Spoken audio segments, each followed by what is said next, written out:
Hi అండి, welcome to Vihari dairy channel. AP ముఖ చిత్రం మార్చే ప్రాజెక్ట్ అది.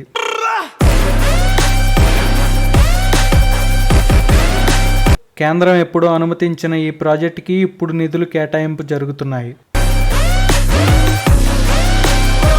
మొత్తం భూసేకరణతో పాటుగా మొత్తం ఖర్చు భరించడానికి కేంద్రం గ్రీన్ సిగ్నల్ ఇచ్చింది.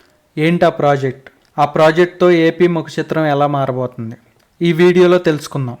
ఏ స్టేట్ డెవలప్ అవ్వాలన్నా ముఖ్యంగా రోడ్స్ అనేవి చాలా ఇంపార్టెంట్. హైదరాబాద్, ముంబై, చెన్నై లాంటి స్టేట్స్ ట్రాఫిక్ లేకుండా డెవలప్ అయ్యాయి అంటే దానిలో మెయిన్గా ఔటర్ రింగ్ రోడ్ ఒకటి. ఆంధ్రప్రదేశ్ రాజధానిలో కూడా ఇప్పుడు ఔటర్ రింగ్ రోడ్ కన్స్ట్రక్ట్ అవ్వబోతుంది. అమరావతి రాజధాని చుట్టూ 189 కిలోమీటర్లతో ఔటర్ రింగ్ రోడ్కి కేంద్రం ప్రభుత్వం ఆమోదం అయితే తెలిపింది.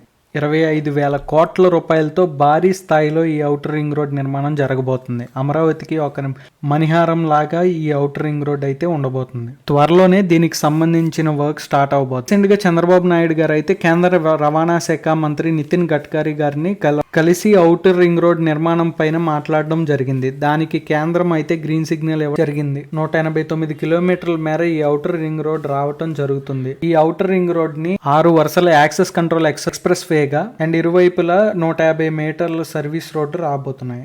ఉమ్మడి కృష్ణా జిల్లా కంచించెర్ల నుండి స్టార్ట్ అయ్యి మైలవరం, ఆగిరిపల్లి, పొట్టిపాడు, ఒయ్యూరు, మందూరు, చేబ్రోలు, పొత్తూరు, మేడికొండూరు, పెద్దకురుపాడు, అమరావతి మీదుగా ఓఆర్ఆర్ వెళ్ళబోతుంది. పూర్తిగా అమరావతికి మణిహారం లాగా అయితే ఇది ఉండబోతుంది. మొత్తం 22 మండలాలను కలుపుకుంటూ 57 గ్రామాల ద్వారా ఈ ఓఆర్ఆర్ వెళ్ళబోతుంది. ఇప్పటికే అమరావతి వరకు స్టార్ట్ అవ్వటం నేపథ్యంలో ఇప్పుడు ఓఆర్ఆర్కి కేంద్ర ప్రభుత్వం ఓకే చెప్పటం, పూర్తిగా భూసేకరణ అన్నీ కూడా తానే భరిస్తానని కేంద్రం ముందుకు రావటంతో రాష్ట్ర ప్రభుత్వం దీనికి సంబంధించిన అన్ని ప్రణాళికలతో ముందుకు వెళ్లే అవకాశం కనిపిస్తుంది. జాతీయ రహదారుల సంస్థ నేషనల్ హైవేతో పాటు ఏపీసీఆర్డీ కలిసి వర్క్ చేయబోతున్నట్టు తెలుస్తుంది. ఇప్పుడు అమరావతికి ఓఆర్ఆర్ చాలా ఇంపార్టెంట్. ఎందుకంటే రేపు అమరావతి డెవలప్మెంట్ స్టార్ట్ అయ్యి మొత్తం వర్క్స్ అన్ని కంప్లీట్ అయిన తర్వాత మనకి రాకపోకలు ట్రాఫిక్ చాలా పెరిగిపోతుంది. అండ్ మనకి పోర్ట్స్ ఒకటి అవైలబిలిటీ రాబోతున్నాయి, చాలా పోర్ట్స్. సో వీటి వల్ల ఆ ట్రాఫిక్ మొత్తం విజయవాడ అండ్ అమరావతి ఏరియాస్లో ట్రాఫిక్ ఒత్తిడి చాలా పెరగబోతుంది. సో అది అధిగమించాలంటే ఇప్పటి నుంచే ఓఆర్ఆర్ కన్స్ట్రక్ట్ చేసుకోవడం అనేది చాలా మంచి అభిప్రాయం.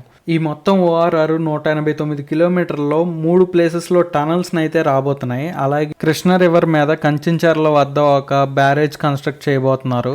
అలాగే తోట్లవల్లూరు వద్ద ఒక వంతెన నిర్మాణం చేయబోతున్నారు. ఇది కంప్లీట్గా నేషనల్ గవర్నమెంటే డెవలప్ చేయబోతుంది. ఈ ఓఆర్ఆర్ రావడం వల్ల ల్యాండ్ రేట్స్ కూడా చాలా పెరుగుతాయి.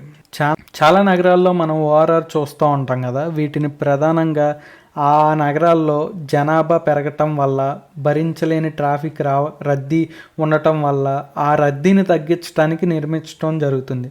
దీంతోపాటు కొత్త ప్లేసెస్కి డెవలప్మెంట్ పెంచడానికి ఓఆర్ఆర్ చాలా యూజ్ అవుతాయి. కానీ అమరావతిలో వచ్చే ఓఆర్ఆర్ కొంచెం డిఫరెంట్గా ఉండబోతుంది.